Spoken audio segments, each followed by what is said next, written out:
स्वागत है आपका दोस्तों मेरे YouTube चैनल जिज्ञासा के ऊपर। तो आज हम फिर से आ गए अपनी नई वीडियो के साथ। जैसे तो आपने वीडियो में देख ही चुके होंगे कि आज का हमारा जो टॉपिक क्या है। तो मैं कई अलग अलग टॉपिकों के ऊपर वीडियो वैसे नॉर्मली बनाता रहता हूँ, कुछ एजुकेशन के ऊपर, कुछ बुक्स के ऊपर। मैंने दो वीडियो वैसे रिव्यू के ऊपर भी बनाई है जो चेतन भगत और शवि शर्मा जी ने लिखी हुई है। वो दोनों जो आज का जो टॉपिक है वो एक सेफ्टी के ऊपर है कि सेफ्टी के नॉर्म्स क्या होते हैं, हम इंडस्ट्री जो रहती है उसमें क्या क्या जरूरी होती है जैसे चीजें।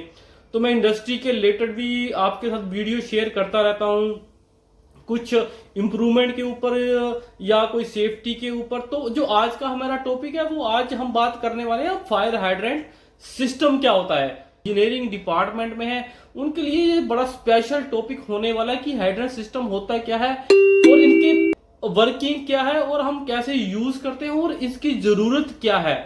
जैसे हमारी जो इंडस्ट्री है, आपको शायद पता भी होगा कुछ दोस्तों को, नहीं तो मैं बता भी देता हूं कि हर 2 साल के बाद हमारा जो लाइसेंस है सेफ्टी के रिलेटेड हमें वो रिन्यू कराना पड़ता है, जिसको बोलते हैं फायर एनओसी। तो फायर एनओसी हमेशा हमें 2 साल के बाद लेनी पड़ती है और उसकी जरूरत क्यों है? क्योंकि वो गवर्नमेंट का कंप्लाइंस है, हमें उस कंप्लाइंस को पूरा करना है, नहीं तो वो हमें अपना जो इंडस्ट्री है उसको ऑपरेशन करने का लाइसेंस नहीं देंगे। तो ये भी एक बड़ा जरूरी फैक्टर है, वो हर चीज चेक करते हैं फायर हाइड्रेंट के रिलेटेड और सेफ्टी और उसकी वर्किंग के रिलेटेड। तो वो सारी जो मेरी वीडियो है वो इसी के टॉपिक के ऊपर है कि हमारा जो फायर हाइड्रेंट का जो डिजाइन है वो कैसा होना चाहिए कि हमें नॉर्मली बड़ी जल्दी से फायर एनओसी भी मिल जाए और हमारा सिस्टम भी अच्छा रहे और कैसे काम करता रहे, हम कैसे एक सिस्टम को अच्छे से मेंटेन करके रखते हैं। तो दोस्तों बने रहिए मेरी इस वीडियो के ऊपर, मैं इसमें आपको सब कुछ बताऊंगा कि हेडर सिस्टम क्या होता है और वर्किंग क्या होती है। एक छोटी सी वीडियो, बिल्कुल छोटी सी वीडियो है, मैंने छोटे से एग्जांपल लिए हुए हैं पर वो काफी होंगे। एक छोटा सा डिजाइन है कि हम एक छोटी सी बिल्डिंग है उसमें कैसे हेडर सिस्टम बनाते हैं। तो वो छोटा सा एक वीडियो, आप प्लीज मेरी वीडियो को जरूर देखें। अगर आपको वो वीडियो पसंद आए तो प्लीज लाइक करना मेरे चैनल को, और अगर कुछ भी आपको लगता है इम्प्रूवमेंट की जरूरत है या अगर कुछ समझ नहीं है तो आप मेरे को कमेंट कर सकते हैं। तो चलो स्टार्ट करते हैं हम अपनी नई वीडियो, फायर हैंडलर सिस्टम क्या होता है और इसकी वर्किंग क्या है। थैंक्स।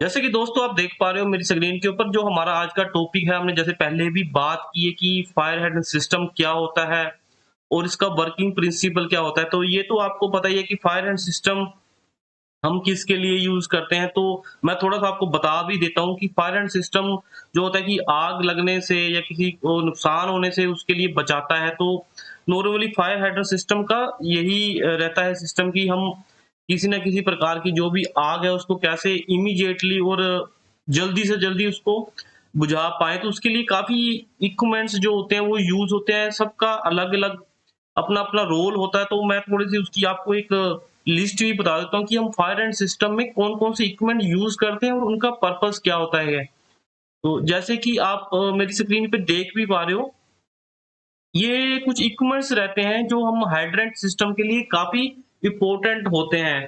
तो जैसे कि मैंने पहले नंबर पे लिखा है कि हाइड्रेंट पंप रहता है, और जो कि इनका पर्पस क्या है और ये कैसे काम करता है उसके बारे में मैं आपको थोड़ी देर में बताता हूँ। पहले हम जस्ट एक इक्विपमेंट्स जान लेते हैं कि हम कौन कौन से इक्विपमेंट्स होते हैं जो फायर एंड सिस्टम के लिए बड़े जरूरी होते हैं। जैसे हाइड्रेंट पंप होता है जो कि पंप है, फायर अलार्म पैनल है, स्मोक डिटेक्टर होते हैं, अलार्म वाल्व्स हैं, फायर स्प्रिंकलर है, पुश पुल अलार्म आता है, टेस्ट पॉइंट वाल्व हैं, फ्लश लाइन वाल्व हैं, आइसोलेशन वाल्व होते हैं, सर्विस हाइड्रेंट वाल्व होते हैं, वेंट वाल्व होता है, हाउस सील और बॉक्स होते हैं, हाइड्रेंट नोजल यूज करते हैं हम लोग, प्रेशर स्विच होता है लगा हुआ, प्रेशर गेज भी लगी रहती है, फायर जो लाइंस होती है उसके ऊपर, फिर प्रेशर रिलीफ वाल्व भी यूज करते हैं हम हाइड्रेंट सिस्टम में। तो अभी ये इतनी सारी चीजें हम कहाँ-कहाँ लगाते हैं और कैसे-कैसे इनको यूज़ करते हैं और इनका क्या पर्पस होता है उसके लिए भी मैं आपको बताऊँगा अभी। जैसे कि अब मैं अपनी नेक्स्ट स्लाइड के ऊपर बढ़ता हूँ। जैसे कि आप मेरी स्लाइड के ऊपर देख पा रहे हो कि ये कुछ हेड एंड का सिस्टम होता है। ऐसे-ऐसे ये जो इक्विपमेंट्स हैं, जैसे मैंने पहले बात की, तो ये कुछ इस प्रकार से लगे थे। ये तो दोस्तों से थोड़ी-सी ऐसी डायग्राम दिखाई हुई है आपको मेन की क्या-क्या इंस्ट्रूमेंट कौन-कौन से यूज़ करने हैं। ये सिर्फ सिंगल लाइन डायग्राम है और इसमें मैंने जैसे ये आप देख पा रहे हो 3 बिल्डिंगें नॉर्मल पकड़ी हुई हैं। तो अब इसको एक बार में हम जान लेते हैं हमने क्या-क्या चीज़ कैसे-कैसे है। थोड़ा-सा मैं आपको ज़ूम करके दिखा देता हूँ, अगर आपको क्लियर नहीं है तो।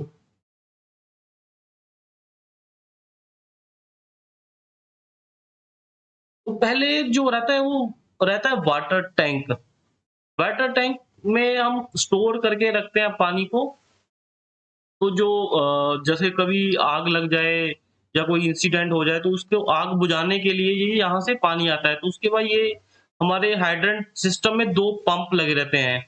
बेसिकली 2 पंप होते हैं और एक हम जॉकी पंप बोलते हैं। जॉकी पंप ये इलेक्ट्रिकल ऑपरेटेड पंप जो होता है उसको हम जॉकी पंप बोलते हैं और जो डीजल ऑपरेटेड पंप होते हैं उनको हम हाइड्रेंट के पंप बोलते हैं। बेसिकली ये सबसे पहले मेन चीज़ यहाँ से स्टार्ट होती है।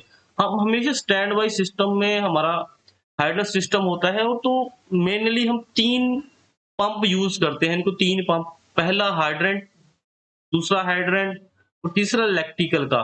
अब इसका डिज़ाइन जो वर्किंग प्रिंसिपल रहता है वो भी मैं आपको थोड़ी देर में बताऊँगा कि हम कैसे-कैसे इनको ऑपरेट करते हैं और ये ऑटो मोड में कैसे चलता है।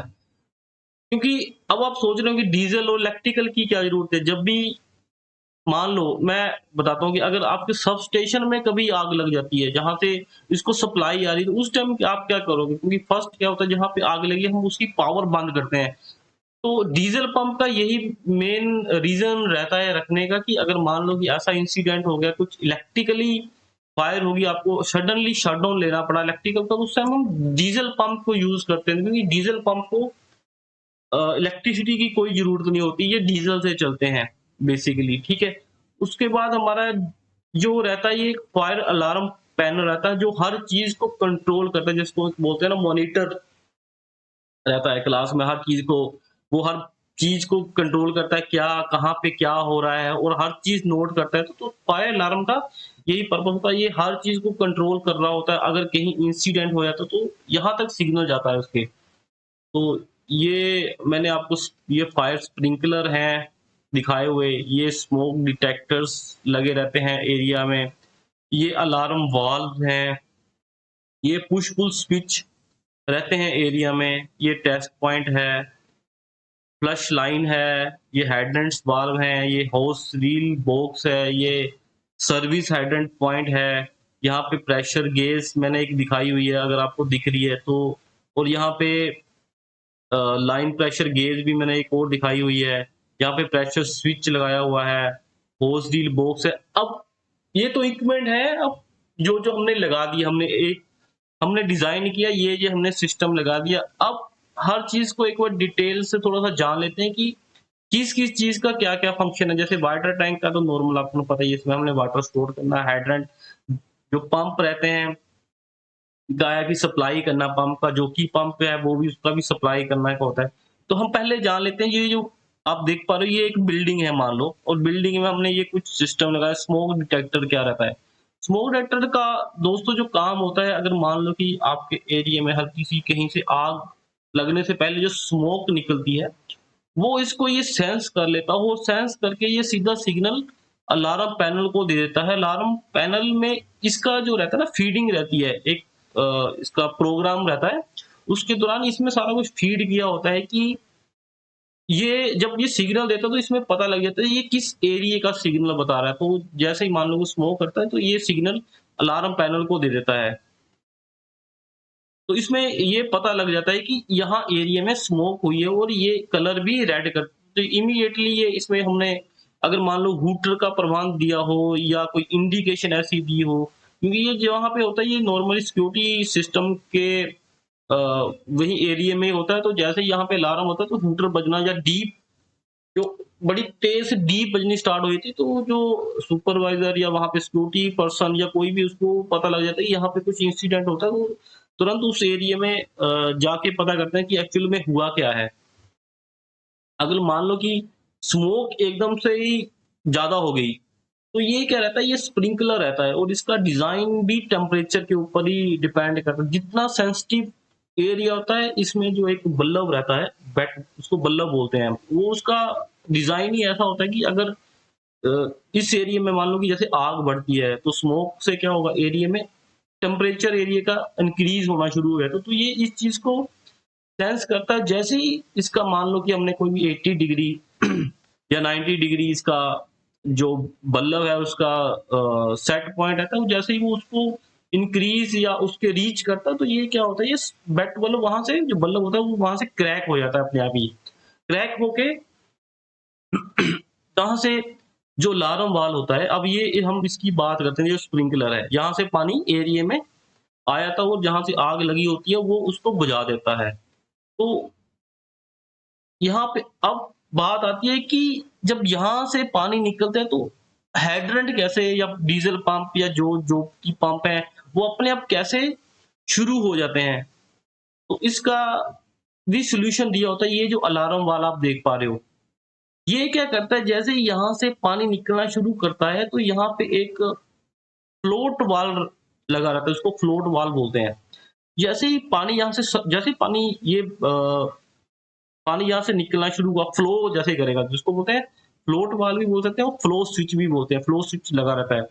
वो भी इसके साथ कनेक्ट होता है। जैसे ही यहाँ से पानी फ्लो करना शुरू हो जाता है, तो ये जो उसके अंदर ऐसा मैकेनिज्म होता है, वो एकदम से सिग्नल देता है फायर हैंड सिस्टम को कि यहाँ से पानी फ्लो कर रहा है, और ये जैसे यहाँ पर इसको सिग्नल पहुँचता है, ये वहाँ का सिग्नल इस प्रेशर इसको सिग्नल यहाँ से चला जाता है, प्रेशर स्विच को वो सिग्नल दे देता है, और वो क्या करता है, इसको कन्वर्ट, इसको जैसे ही सिग्नल जाता है, तो ये इसको कमांड देता है ऑन करने की, तो उसी टाइम विद इन सेकंड या 3 या 4 सेकंडों में ये डीजल पंप स्टार्ट हो जाता है।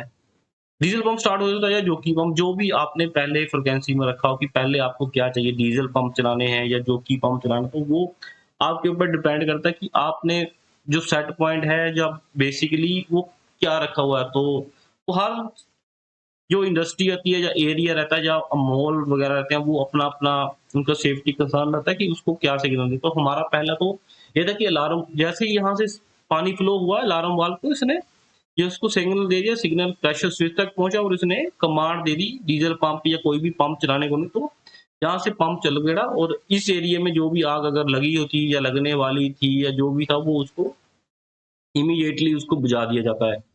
अब बात करते हैं कि मान लो कि इस एरिया में कोई काम चल रहा है और कुछ स्मोक, मान लो कि स्मोक डिटेक्टर या उस ऐसा ही है कि स्मोक डिटेक्टर थोड़ा-सा दूर है उस एरिया से, या स्प्रिंकलर भी थोड़ा-सा दूर है, और यहाँ पे कोई काम कर रहा है या कोई खड़ा है या कोई देख रहा है, तो उस एरिया में मान लो कि कुछ आग लगती है या उसको कुछ इमरजेंसी का दिखता है, तो यहाँ पे ये पुल पुश बटन भी होता है, तो ये पुल अगर उसको पुश करेंगे, तो ये भी एक सिग्नल फायर अलार्म सिस्टम को देता है कि यहाँ पे किसी ने कोई इमरजेंसी का अलार्म जनरेट किया है, यहाँ पे कुछ इमरजेंसी हो गई है। तो फायर सिस्टम जरूरी नहीं है कि ये हमेशा आग बुझाने के काम ही आता है, ये कोई भी इमरजेंसी हो जाए, विदाउट फायर के अलावा भी कोई इंसिडेंट हो जाता है, तो वो उसको भी ये कैप्चर करता है और ये इंडिकेशन दे देता है। उस टाइम में ये डीप आवाज, जैसे मान लो कि यहाँ पे कोई दुर्घटना होगी, जो किसी को चलते चक्कर आ गया या कुछ भी आ गया, तो उस टाइम स्मोक डिटेक्टर भी काम नहीं करेगा और ये स्प्रिंकलर सिस्टम भी काम नहीं करेगा, क्योंकि ये काम करते हैं एक टेम्परेचर के ऊपर स्मोक। उस टाइम में ये पुल पुश काम करता है। तो जैसे किसी को चक्कर आ गया या कोई बंदा वहां पे है, वहां पे उसको सिस्टम समझ नहीं आ रहा कि वो किसको बताए, उस एरिया में कोई और है नहीं, तो वो इस टाइम पुश पुल को एकदम से पुश कर देगा और ये सिग्नल दे देगा फायर अलार्म सिस्टम को। तो इमीडिएटली वहां पे जो बंदे, जो सुपरवाइजर होगा, उसको पता लगेगा कि पुश पुल इस एरिया में किसी ने ऑपरेट किया, तो वो तुरंत वहां पे जाके या किसी को फोन करके वहां से पता कर सकते हैं कि एक्चुअल में इमरजेंसी हुई क्या है। तो ये में हर फायर जो लाइन रहती है, जो इक्विपमेंट्स रहते हैं, हर इक्विपमेंट्स का बहुत ही ज्यादा महत्व होता है, हम किसी चीज को भी स्किप नहीं कर सकते हैं। तो मेन आपने स्मोक डिटेक्टर का देख लिया, फायर स्प्रिंकलर का देख लिया, अलार्म वाल्व आ गए, पुश पुश स्विच आ गया। उसके बाद आता है कि ये प्रेशर गेज भी लगा, तो प्रेशर गेज का एक सिस्टम रहता है विजुअली इंडिकेशन कि हमारा लाइन का प्रेशर कितना है। तो हमेशा जो फायर की लाइन रहती है 24 आवर्स इसका प्रेशर जनरेट होता ही होता है। हमेशा ये प्रेशराइज़ ही लाइन रहती है हमेशा। तो इसका नॉर्मली जो स्टैंडर्ड है वो 7 बार या 8 बार तक हमेशा रखते हैं कि विदिन जो अलार्म जो भी, मतलब इसका रीज़न ये रहता है कि जितना टाइम इंजन को स्टार्ट करने में लगेगा 3 या 4 3 या 1 या 2 मिनट जो भी टाइम होगा वो इंजन स्टार्ट करने में लगेगा, उससे पहले अगर प्रेशराइज़ लाइन होगी, अगर वो वहाँ पे जहाँ पे आग लगी है, जहाँ पर स्प्रिंकलर है, वहाँ पे पानी एकदम से फ्लो होना शुरू हो जाएगा, तुरंत वो इंजन भी साथ में बैकअप दे देता है। तो इंजन जो डिज़ाइन जो रहता है वो भी एरिया के फ्लो के ऊपर डिपेंड करता है और आपका प्रेशर लाइन का कितना हमेशा रहना चाहिए। तो ये जो डीज़ल पंप रहते हैं, ये सफिशिएंट होते हैं, जैसे 7 बार या 8 बार तक ये नॉर्मल ये प्रेशर हमेशा जनरेट करके ही रखते हैं। अगर कहीं फायर हाइड्रेंट सिस्टम में कहीं हम लोग आग बुझाने के लिए इनको यूज़ करते हैं, तो ये होता है प्रेशर स्विच का। नॉर्मली ये होता है, ये कमांड करता है कि अब इंजन स्टार्ट हो जाए। जैसे ही इसको कमांड आती है, मान लो कि यहाँ पे हमने आग लगी है एक बिल्डिंग में, हमने एक इंजन चल रहा है और आग बढ़ती-बढ़ती दूसरी बिल्डिंग में चल जाएगी, तो ये जैसे ही इसको पता लगेगा कि एक इंजन तो 7 बार तक या 8 बार तक बना रहा है, दूसरी जगह पे भी हमने पानी यूज़ करना शुरू कर दिया, तो प्रेशर लाइन का अगर वो ड्रॉप होता है, इस इंजन से उतना बिल्ड नहीं कर पा रहा, तो ये कमांड दूसरे इंजन को देता है। दूसरा इंजन भी उसके साथ ही ऑटोमेटिक स्टार्ट हो जाता है, तो ये पर्पस रहता है प्रेशर स्विच का। उसके बाद जॉकी पंप आता है। जॉकी पंप नॉर्मली इसका भी यही रीज़न रहता है, अगर छोटा-मोटा एरिया में कहीं थोड़ा-सा पानी कहीं निकला तो वो इसको मेकअप करके रखता है, और इसका ये भी पर्पस रहता है कि ये अगर मान लो कभी थोड़ा-सा कहीं लीकेज हो जाती है कहीं एरिया में, तो ये हमेशा जो भी हमने सेट पॉइंट किया होता है हाइड्रेंट लाइन का, इसको हमेशा ये प्रेशराइज़ बना के ही रखता है। तो ये नॉर्मली हमेशा ऑटो में ही रहता है। वैसे तो दो तीनों ही दोनों पंप और इलेक्ट ये भी ऑटो में रहते हैं, पर ये ऑटो सॉरी, इसको ऑटो कट ऑफ भी हो जाता है। मान लो कि ये थोड़ा-सा पानी लीक हुआ 7 बार तक या 6 बार तक प्रेशर हमारा हाइड्रेंट का व्यू है, तो इसने फिर से ये ऑटोमेटिक स्टार्ट हो जाता है, उसको 7 बार या 8 बार तक उसको मँगा के फिर से बंद हो जाता है। पर डीज़ल पंप स्टार्ट ऑटो में होते हैं, पर बंद ये मैनुअली ही होते हैं।